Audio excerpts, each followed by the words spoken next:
Today, the laytest chapter in our ongoing reporting on Louisville city settlements. So far, WDRB Investigates exposed more than $40 million in payouts since 2017. They are mostly related to LMPD, and it is much more than peer cities. Now, a new report suggests how the city can learn from its mistakes. But we found out there's a debate on what to do with it. The cops just jump out of the car with their guns screaming, "Put your hands up, put your hands up, put your hands up." And at this point, I'm literally froze in shock. What evidence do you have? Tajon Ferguson spent 10 months in jail for a crime he didn't commit. I feel disgusted. I've been angry, I've been upset. Mary Susan Ward complained of pay discrimination in Louisville's health department. Not treat me different because of the color of my skin. And was escorted out of the building. Nobody deserved that. They fought the city and won. No accountability, as if they're immune. Now their words linger. And of course, money talks. And Metro Council President David James hopes the city will listen. That was somewhat alarming to me.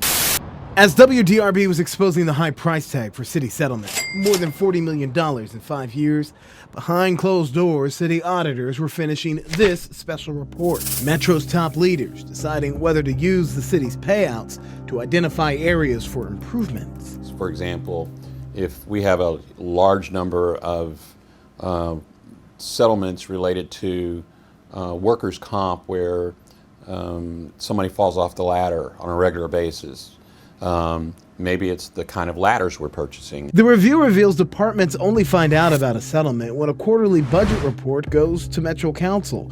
What they do with it varies. Most only review workman's comp claims. Yet 22 department heads surveyed said across the board they wanted this information to better shape areas for improvement.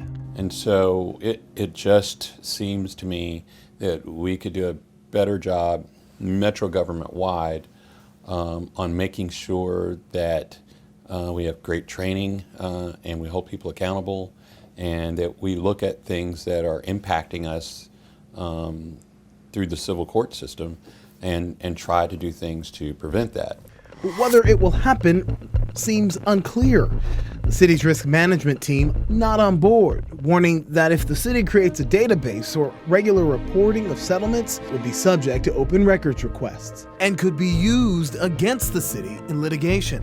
Office of Budget and Management offering an alternative idea to create a committee to analyze safety concerns and process improvements. I don't want the transparency to hurt the bottom line of the city, but I do believe that having that information for our policy leaders within the executive branch of government would help tremendously. You know, we're north of $40 million already, and so I would think the goal is to try to reduce that as much as possible. At least $37.5 million from the city's recent settlements are tied to LMPD. We've already seen a shift this year in at least one of the police department's policies.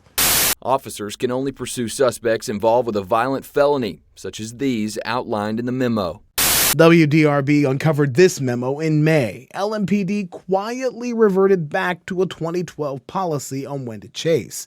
It was more strict.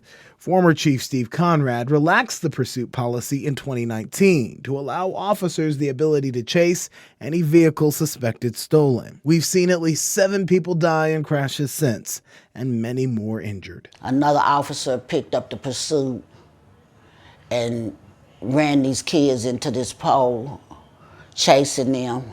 Including 13-year-old Keanthony Tyus. Police had called off a chase on a stolen vehicle in 2018. Tyus was inside. At the time, it was against policy to chase over stolen vehicles, but one officer went anyways. Eventually, the car with several people inside ran off the road and crashed. The city paid Tyus's family $850,000. The chase policy changed weeks later. I was just devastated. It shows how behind every settlement, You have the right to remain silent.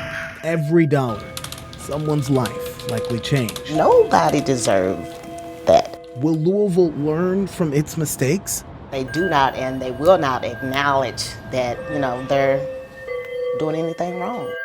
If not, taxpayers will continue to pay the price.